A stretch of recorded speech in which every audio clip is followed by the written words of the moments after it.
Je vous souhaite la bienvenue également à tous ceux qui n'a pas pu souhaiter que le Seigneur vraiment vous bénisse et que ce matin ce soit un jour particulier. Je vais démarrer mon message par une petite histoire. Est-ce que vous êtes d'accord que je vous raconte une histoire? Je préfère que cela arrive aux hommes. Vous comprendrez pourquoi. C'est quelque chose qui m'est arrivé, mais en tout cas, je l'ai après imaginé. On va dire que je l'ai un peu... voilà. Attendez-vous...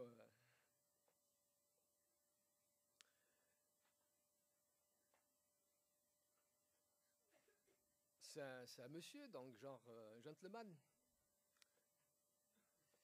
Ce jour-là, il sera une fête d'anniversaire dont il est cordialement invité. Et c'est à 400 mètres de chez lui, donc il décide de s'y rendre à pied. Donc il prend soin de son apparence, son look, il enfile son beau costume, il fait bien attention. Il sort de chez lui, il marche tranquillement vers le lieu de destination. Là, il doit se rendre. Mais ce qu'il ignore, c'est qu'il est une cible potentielle.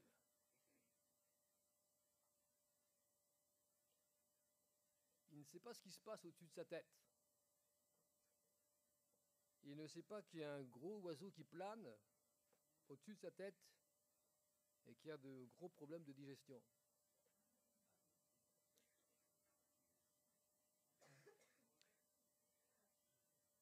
Et on peut noter qu'il y a tout de même une faible probabilité pour que le projectile atteigne sa cible.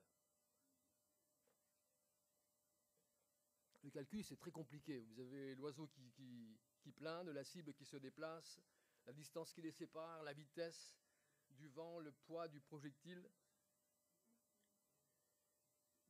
Et pendant donc sa marche, le gentilhomme, il remarque que son lacet est défait. Il s'arrête, il se penche donc pour refaire délicatement son lacet avec un air de fierté, en se disant « heureusement je l'ai vu ». Sans le savoir, il a augmenté la probabilité que le projectile atteigne sa cible. Et c'est là la finalité de l'histoire, c'est qu'il se trouve exactement à l'endroit où il n'aurait jamais dû se trouver. Parce que le projectile va atteindre la cible, juste dans le dos, sans que la personne s'en aperçoive. Vous savez, la veste qui voit le missile lui tomber dessus, elle ne va pas dire au secours, à l'aide. Non, une veste, ça ne parle pas. Tout ceci pour dire que l'on pense pouvoir tout contrôler, mais la réalité est tout autre. Dans la vie, la Bible nous dit, et dans le psaume 37,5, c'est le thème de ce matin, « Recommande ton sort à l'Éternel ». Il est indispensable pour nous, vraiment, de découvrir le Seigneur dans notre existence ici-bas. L'Éternel met en lui ta confiance et il agira. Et il agira. Dans le psaume 55, 22, c'est un peu la même chose. 22, 23, « Remets ton sort à l'Éternel et il te soutiendra. Il ne laissera jamais chanceler le juste. » Donc, ton sort, ta destinée, ta route, ton sentier, ton chemin, voilà, c'est comme si quelqu'un qui est en voyage. Nous sommes en voyage quelque part. Nous cheminons, nous voyageons, nous avançons. Nous avons une direction. Qu'on le veuille ou pas, on avance vers quelque chose. On a une destinée, bonne ou mauvaise, mais on a une destinée. Donc c'est ici une recommandation de la part de Dieu, c'est de remettre notre destinée, notre manière de vivre, nos habitudes, notre voie, notre cours de la vie, notre caractère au Seigneur. Et je crois que lui, il peut agir. Et non seulement cela, mais également nos fardeaux, notre sort, ce que l'on porte, ce que l'on est, ce que l'on vit. Remets ta voix, remets ton sort. C'est vraiment quelque chose dans lequel j'aimerais vraiment appuyer ce matin, se soumettre à Dieu, qui est Dieu pour que je puisse me soumettre à lui, ceux qui ne connaissent pas Dieu, ceux qui peut-être voient un Dieu lointain, un Dieu inaccessible, un Dieu qui n'est pas... Enfin, on a parlé de lui de manière très vague, ou peut-être très sombre, très... sans vraiment quelqu'un qui est plutôt... qui n'aime pas la vie, qui n'aime pas peut-être ma manière dont je suis, qui me juge, qui me condamne. Mais la Bible nous dit que nous devons remettre notre vie à lui.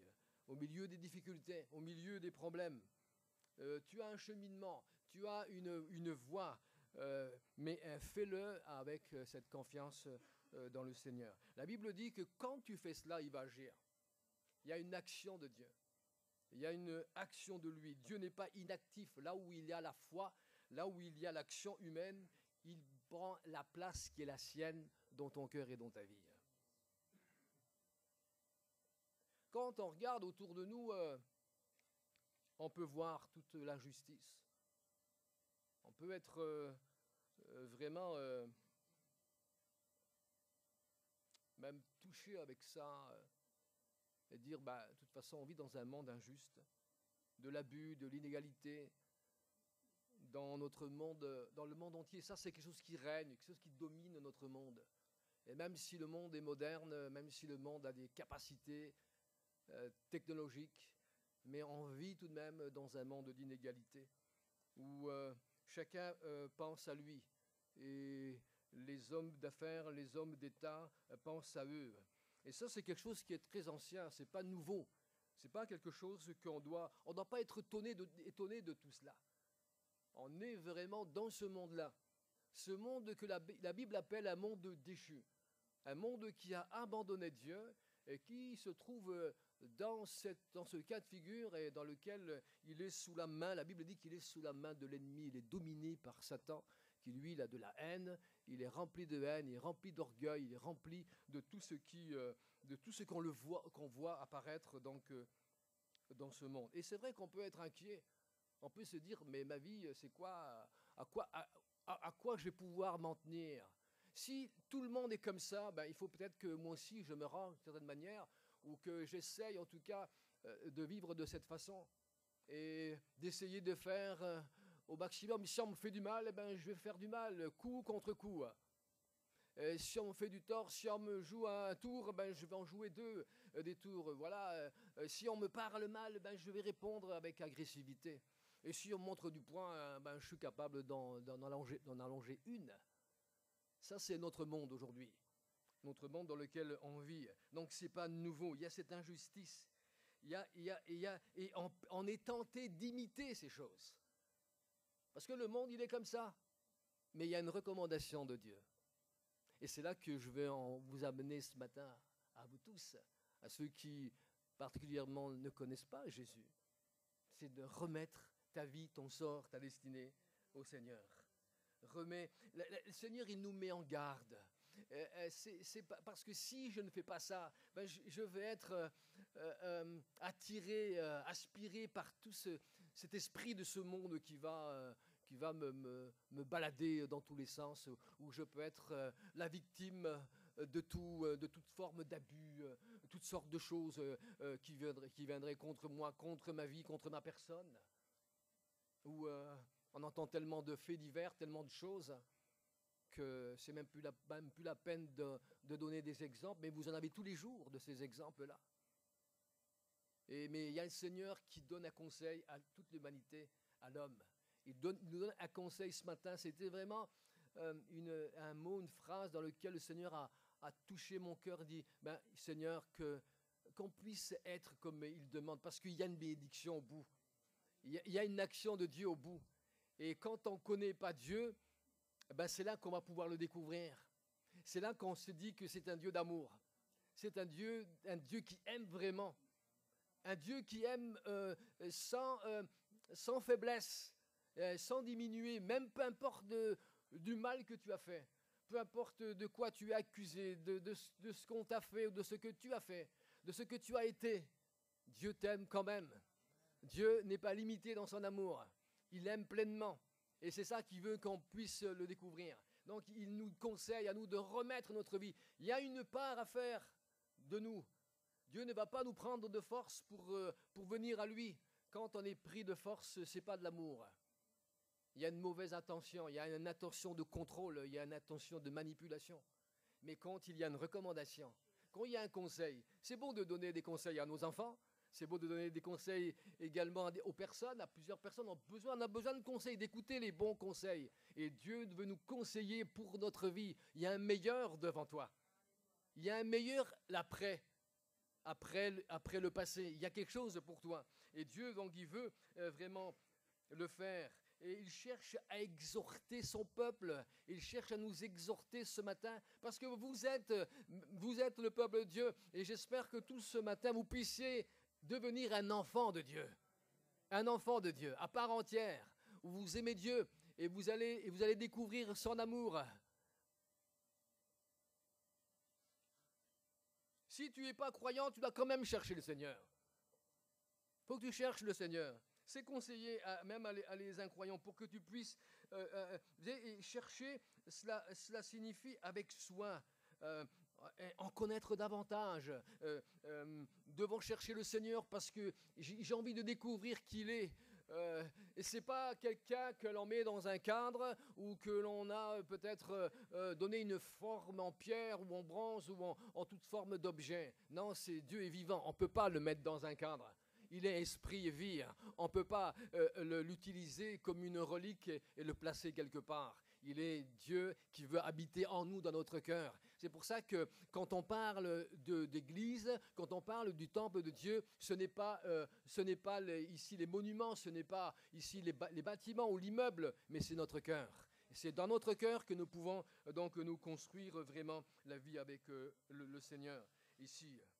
Les Seigneur, quand il trouve des gens qui le cherchent, il se fait trouver. Vous me chercherez, vous me prierez et je vous exaucerai dans Jérémie 29. Vous me chercherez et vous me trouverez. Et ça, je crois que plusieurs l'ont fait. Moi, je l'ai fait. Et j'ai trouvé le Seigneur. Mais il m'arrive aussi de le chercher à nouveau parce que Dieu est tellement grand qu'on ne comprend pas tout. C'est tellement immense que nous, dans notre petite vie, dans nos limites, on ne comprend pas tout. Et nous devons chercher le Seigneur. Il va se faire trouver pour que nous puissions vraiment le découvrir et voir vraiment qui il est. Que par rapport à tout ce qu'on entend, que par rapport à tout ce qu'on peut avoir un aperçu de lui, une image de lui, ou quelque chose comme ça, très loin dans le passé, religieusement, ou tous des rituels, des traditions religieuses, on pense que c'est ça, Dieu il est là dans la religion, mais Dieu n'est pas du tout comme ça. Je peux vous garantir que c'est vrai, il n'est pas du tout comme ça. Alléluia. Dieu est un Père qui veut prendre soin de chacun de vous. Il y a un résultat de la recherche du Seigneur.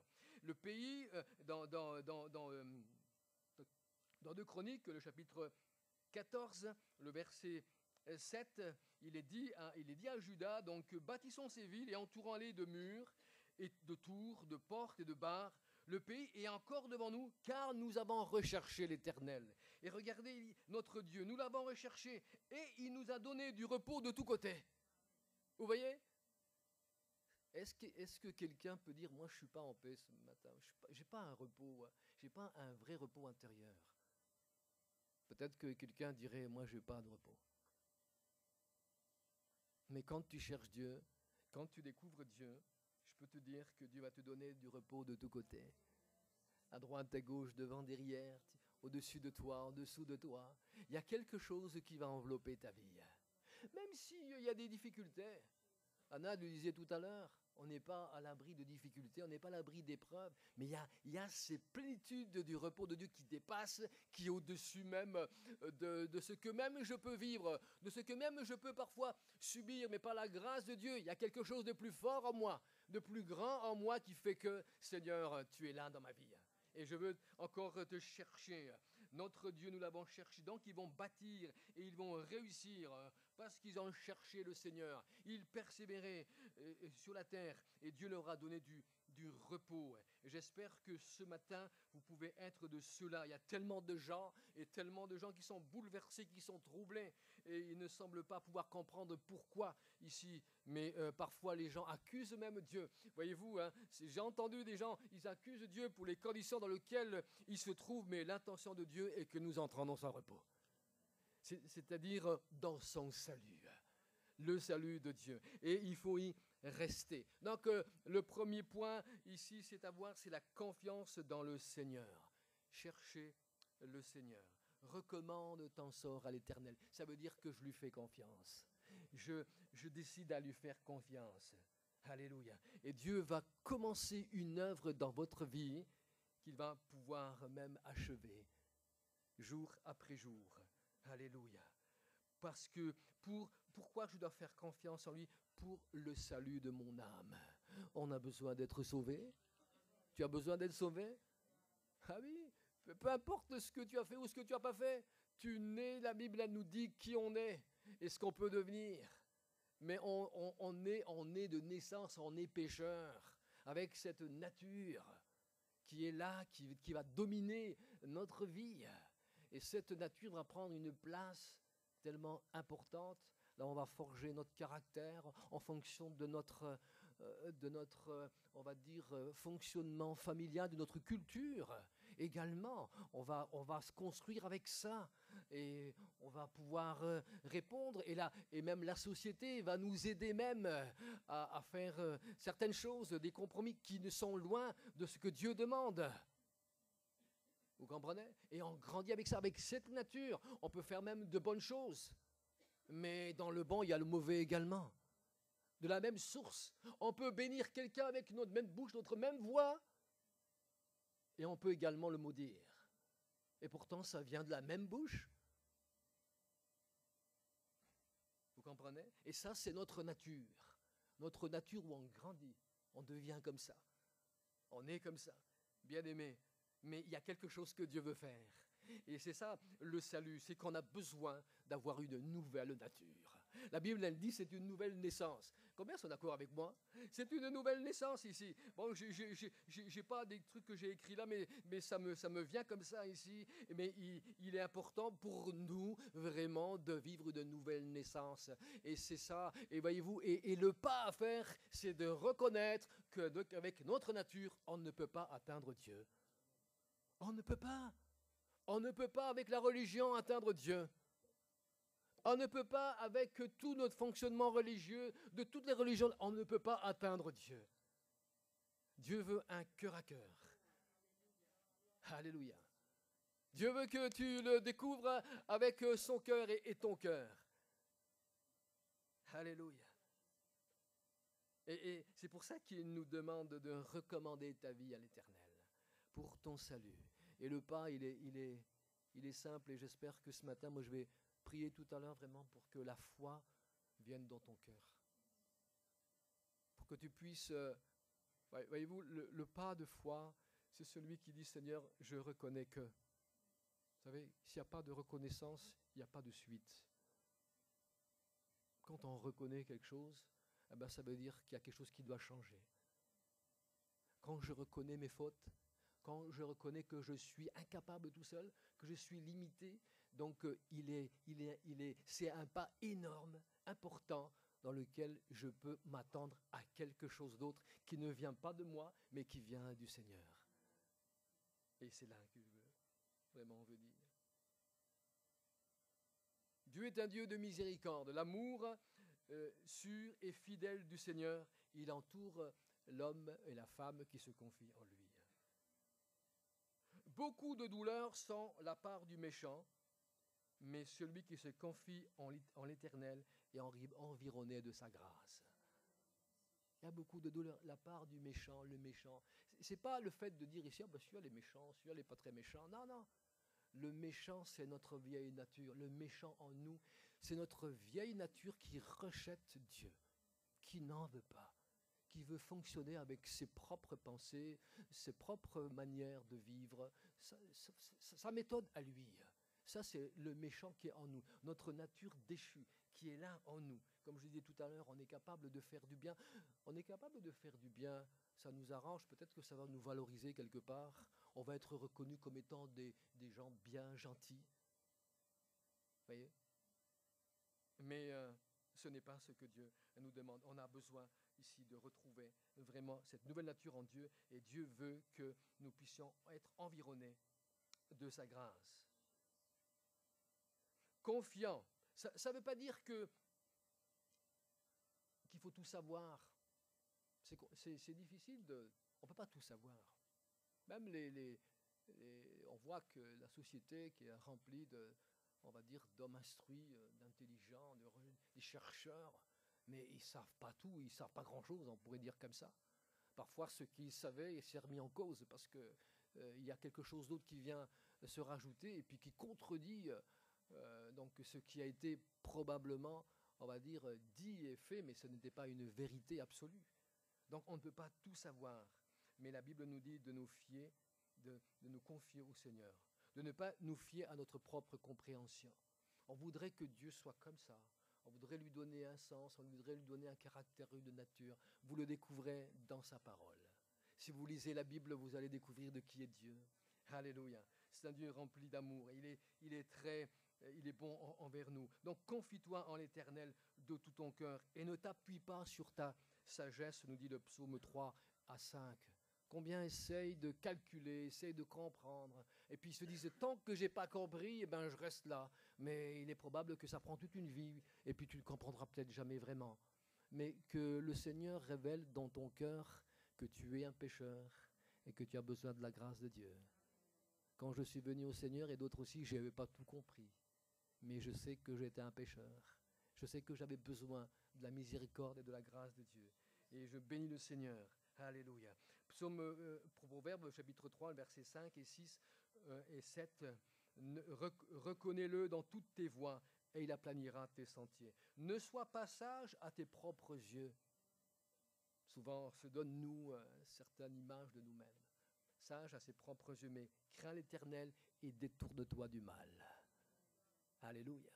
Le mal que je peux me faire moi-même en refusant la grâce de Dieu, en refusant sa miséricorde.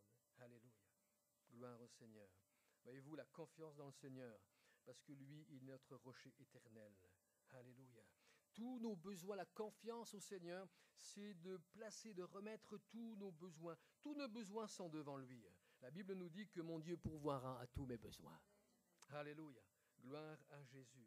Il y a quelque chose dans le psaume 37, verset 4, les délices signifient les délices de l'Éternel. Tu en fais de l'Éternel tes délices. Le psaume 37, verset 4, fais de l'Éternel tes délices. C'est juste avant donc, le 5 qui est de recommander donc, ton sort à l'Éternel. Et il y a quelque chose dans ce terme-là, c'est comme une relation d'amour. Les délices de l'Éternel. Ce n'est pas un Dieu fade, un Dieu qui n'a pas de caractère, de nature. C'est un Dieu qui a une nature réelle et vraie dans laquelle tu peux voir, découvrir son amour. Tu peux découvrir sa proximité. Tu peux découvrir même le battement de son cœur ici. Aimer Dieu pour qui il est. Comment Dieu doit-il aimer? Désirer sa volonté, se régaler, je dirais même se régaler de lui. Désirer sa volonté pour nos vies. Profiter.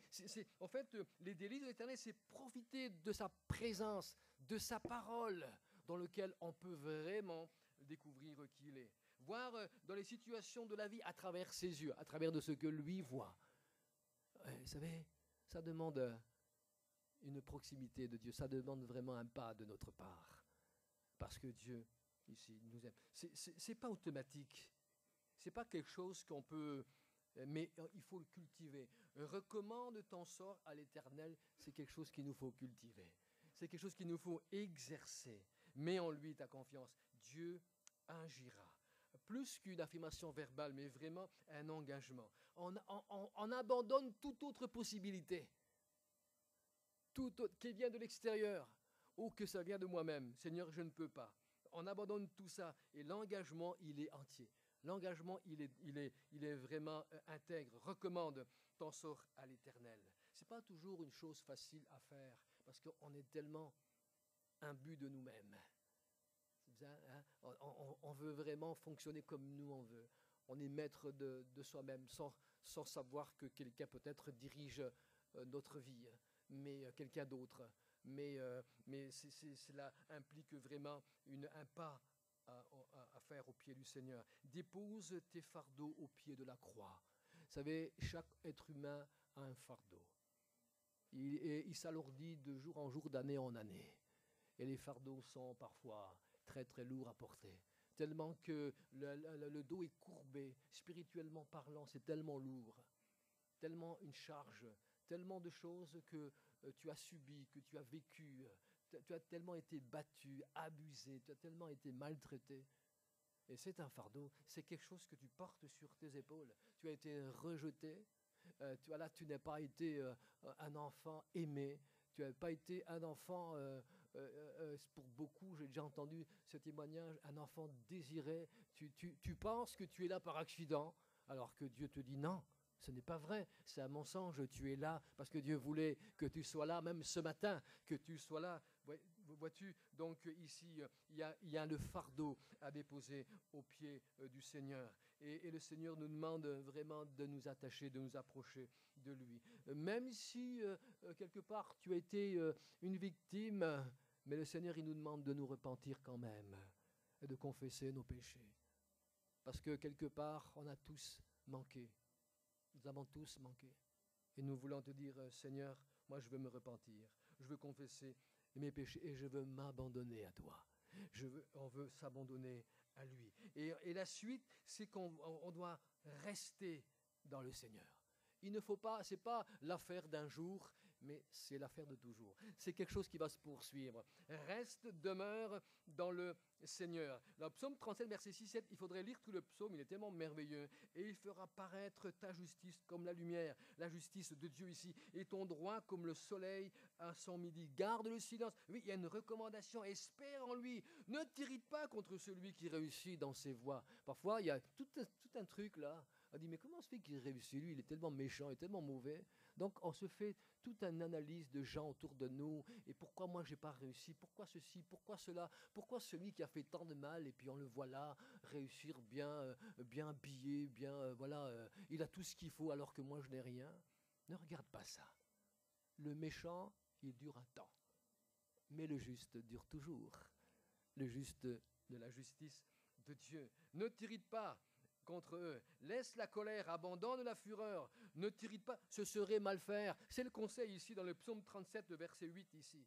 Voyez-vous, notre cœur doit être disposé à changer de vie. La recommandation, quand on découvre Dieu, quand on remet notre sort à l'Éternel, il y a un changement de vie. Il y a une nouvelle nature qui vient en nous. C'est dans lequel je ne vais plus avoir le même regard. Je ne vais plus regarder les gens comme je les regardais avant. C'est pour ça que, bien aimé, vous voyez, ici, il y a tellement de gens différents. Tellement de gens différents. Mais le Seigneur a mis dans notre cœur de nous aimer et d'aimer les uns les autres.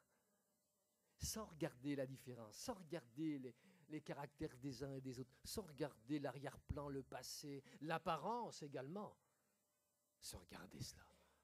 Dieu nous dit d'aimer. Et ça, c'est la nature de Dieu qui est en nous pour pouvoir donner encore ce que Dieu ici nous a donné. Voyez-vous, donc c'est quelque chose qu'on peut vivre pleinement ici. La disposition de ton cœur, et tu vas découvrir la patience, la paix, le calme.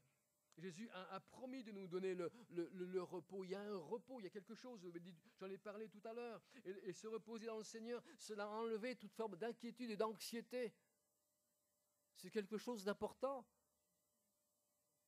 Alléluia. Dieu est le créateur de toutes choses. Et il nous a créés. Sans lui, pas de vie possible. Je dis souvent, Dieu n'est pas une option. On a besoin de lui. C'est lui qui nous a créés.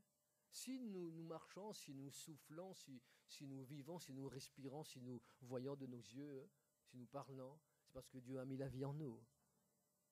Ah oui, qu'on l'ignore ou pas, mais Dieu a mis la vie en nous. Et Dieu laisse les êtres humains faire un peu comme ils veulent faire. Mais il y a un message qui traverse le monde. Il y a un message qui va d'un sens et dans l'autre pour atteindre les cœurs perdus. Recommande ton sort à l'Éternel et il agira. Remets ta vie à l'Éternel et il agira. Ne reste pas comme ça dans le brouillard. Ne reste pas comme ça indifférent. Mais prends ce que Dieu te présente ce matin. Moi, je suis que simplement, on va dire, l'intermédiaire, comment te dire ça? Je suis que le porte-parole. Mais j'espère que ce matin, tu t'adresses directement à Dieu. Il ne vient pas vers moi, c'est pas moi. Moi, je ne peux rien faire pour toi. Mais Dieu peut faire pour toi. Alléluia. Je peux juste te dire ce que j'ai appris, ce que j'ai reçu, et d'autres peuvent faire également la même chose ici, dans cette église. Mais à part ça, je suis limité pour toi. Mais Dieu peut faire pour toi. Et c'est ma prière, parce que je sais qu'il agira ce matin. Je sais qu'il va toucher ton cœur ce matin. Alléluia. Je prie le Seigneur pour que la foi vienne dans vos cœurs. Et ça va permettre de devenir un enfant de Dieu. Alléluia. Gloire au Seigneur. Voyez-vous, Dieu nous aime. Beaucoup de gens ont du mal à croire que Dieu aime. Comment? J'entends tellement de trucs. Ouais, mais comment Dieu aime alors qu'il laisse les gens s'entretuer, les gens mourir de faim, et les guerres, tout ça? Mais Dieu n'est pas responsable de ça. Vous savez, moi je donne un exemple très très simple. Très très simple. Si je suis propriétaire d'un logement ou d'une maison, et je mets un locataire, et vous savez que la loi m'interdit d'aller chez le locataire puisqu'il est chez lui. Il paye son loyer, il paye pour être là. Donc ça dure des années et des années, donc il est là, il vit, je ne sais pas ce qu'il fait. Mais un jour, ce locataire, il s'en va. Et je viens découvrir dans quel état le logement il est. Je vois que tout est cassé, tout est détruit, tout est mis dans tous les sens. Est-ce que c'est la faute du propriétaire? Non, c'est la faute du locataire. Ah ben, c'est pareil sur cette terre, nous sommes des locataires. Dieu nous a loué cette terre. Elle appartient, c'est à l'Éternel, appartient à la terre et tout ce qui s'y trouve. Donc nous sommes responsables. Et s'il y a toutes sortes de choses qui se passent dans ce monde, l'homme est responsable. Il en paiera un jour les conséquences. Mais en même temps, dans tout cela, dans tous ces travers, il y a le salut qui est là. Il y a Jésus qui est venu à la croix. C'est ça que Dieu nous aime. Dieu n'a pas dit comme ça du haut de son ciel, je vous aime. Il n'a pas dit ça. Il est venu, merci. Il est venu le dire. Il est venu affirmer son amour. Il est venu confirmer son amour. Il est venu avec puissance. Il est venu comme un enfant. On l'attendait comme un grand soldat, un grand guerrier. Il est venu comme un enfant, humblement. C'est ça qu'on n'aime pas. On préférait le voir venir avec un cheval en or. Vous savez, Jésus qui arrive avec un cheval, c'est moi Jésus là. Alors, qui c'est qui n'est pas content? Il est venu comme un enfant. Il est né dans un hôtel 4 étoiles. Attends. Pas du tout. Il est né dans une étable. Là où tous les animaux mangent, dans le mangeoire. Littéralement, c'est un mangeoire. C'est là où on met la bouffe des cochons et les cochons mangent là-dedans. Joseph et Marie, ils ont dû nettoyer très vite et ils ont mis l'enfant là. C'est pourquoi, hein? Dieu ne fait rien au hasard. C'est l'état de notre cœur. Il y a toutes sortes de bouffe là-dedans. Dieu nous aime. Alléluia. Et il veut se faire connaître, il s'est fait connaître parce qu'il est venu vers nous. Alléluia. Alléluia. Il sait que nous ne sommes pas parfaits, nous sommes loin de tout ça. Mais Dieu nous aime quand même. Mais son amour ne s'arrête pas seulement à quelque chose où Dieu nous aime, c'est bon, c'est parfait, mais il veut nous donner la vie. Il veut nous donner sa vie, parce qu'il veut nous sauver de l'enfer. Il y a l'enfer. Ah oui. Il y a le ciel et il y a l'enfer. Il y a l'enfer et il y a le ciel. Où c'est que tu vas aller? Au ciel. Bah oui, tout le monde va dire au ciel. Mais pour y aller, il faut sa carte. Comment? Il faut le salut, il faut son passeport. Mon papa disait toujours, vous avez le passeport pour aller au ciel? Il faut qu'il soit tamponné par le sang de Jésus. Ah oui. Il faut le passeport. Et de nous-mêmes, on ne peut pas aller. Avec nos religions, on ne peut pas y aller. On ne peut pas y aller. Ce n'est pas nos œuvres, ce n'est pas nos efforts, mais par sa grâce et sa miséricorde. J'accepte que je suis incapable, mais que Dieu est capable dans ma vie. Donc je le reçois comme mon sauveur et Seigneur. Quand je dis je recommande mon sort à l'Éternel, je donne ma vie au Seigneur. Parce que lui va me donner sa vie. Parce que lui, il donne sa vie pleinement dans ma vie. Et je suis une personne nouvelle. Alléluia. Gloire au Seigneur. Parce qu'il nous a aimés. Alléluia. Il nous aime. J'aurais tellement de trucs à dire, mais je ne sais plus maintenant. C'est la partie la plus importante pour nous. C'est de voir la foi. La foi que nous comptons sur lui. Nous avons confiance en lui. Nous espérons en lui. Et nous laissons nos vies dans ses mains. J'aimerais vous dire ce matin, moi je ne veux pas vous... Comment dire, c'est pas dans l'émotion que je veux vous toucher votre... Non, mais c'est par l'Esprit de Dieu. Je prie pour que le Saint-Esprit touche votre cœur ce matin. Peu importe comment vous avez vécu, comment vous vivez, mais faites une démarche au Seigneur. Allez vers lui. Allez vers lui. Laissez ce monde, d'une certaine manière, on est dans le monde, on ne peut pas s'isoler, mais on ne fait plus que ce qu'on faisait avant. On a une autre vie en nous. Alléluia. Dieu nous aime. Vous savez, la croix, c'est ça. Il a pris notre place. C'est nous qui devions être condamnés. Parce que tout ce qui se passe, tout ce qui a été fait, tout ce qu'on a fait, ben on devait mourir pour ça. Parce que Dieu est juste. Il y a un jugement de Dieu qui tombe. Mais merci Seigneur, il nous a défendus, il a pris notre cause, il a pris notre place. C'est très simple à comprendre. C'est qu'à la place que nous mourrons, c'est lui qui est mort pour nous.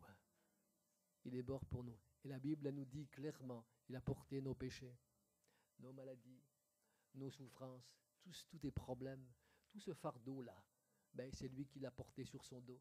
Le fardeau que tu as là, c'est lui qui l'a porté. Donc ramène-le à la croix.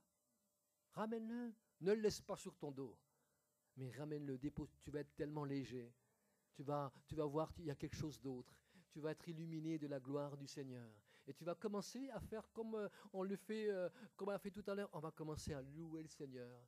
Seigneur, merci pour ta grâce, merci pour ta vie, merci Seigneur, je veux te louer. Et puis le matin, ça ne sera plus des chants, on va dire, des artistes là, mais tu vas chanter des chants de louange à ton Dieu. Moi, je sais pas, j'en connais même plus, à part Johnny Hallyday ou je ne sais quoi, mais je ne sais pas. Mais voilà, mais tu vas commencer à chanter des louanges. Tu vas dire, wow, c'est super. C'est vrai que là, maintenant, je ne donne plus gloire à l'homme, c'est plus un artiste, mais Dieu est le grand artiste. C'est lui que je veux louer et adorer. Et Dieu aime que notre reconnaissance aille vers lui. Et lui, il prend plaisir. Ça, c'est un autre message. Mais il prend plaisir, je veux le dire quand même. Il prend plaisir qu'il dit, enfin, il y avait un pécheur, il était perdu, je l'ai cherché. Je l'ai cherché parce que Dieu, quelque part, nous cherche également. Vous savez, il y a un contraste, mais c'est quelque chose. Dieu attend l'intersection. Il attend qu'il y ait vraiment paf, oui, ça y est, je cherche, Dieu le cherche. Mais toi également, si tu le cherches, eh ben, tu vas forcément le rencontrer à un moment donné. Et j'espère que ce matin pour toi, c'est comme un nouveau départ pour toi. C'est que tu rencontres le Seigneur. Alléluia. Recommande ton sort à l'Éternel. Et je te promets, je te garantis, c'est pas seulement la parole de Dieu, elle est claire ici. Il va agir. Il va agir dans ta vie. Tu es malade, Dieu peut guérir. Et il guérit. Il a porté même ses blessures, c'est également pour notre guérison. Même physique. Wow. Même physique. Les guérisons de ton âme. Alléluia. Et ton péché va être effacé. Dieu t'aura une page blanche. Avant, tu avais tout. Vous savez, il y a des remords Même quand tu es victime, il y a toujours quelque chose, il y a des remords, il y a quelque chose en toi qui t'est même dégoûté de la vie parce que tu n'étais pas fait pour cela. Ce n'était pas ta destinée. Ce n'était pas ton sort de vivre de cette façon-là. Mais lorsque tu décides ce matin de recommander ta vie au Seigneur, là, il y a quelque chose d'autre qui t'attend. Tu vas remarquer que toute ta culpabilité, tous tes ressentis, ils vont partir parce qu'ils ont été à la croix de Jésus, à la croix du Seigneur. Alléluia.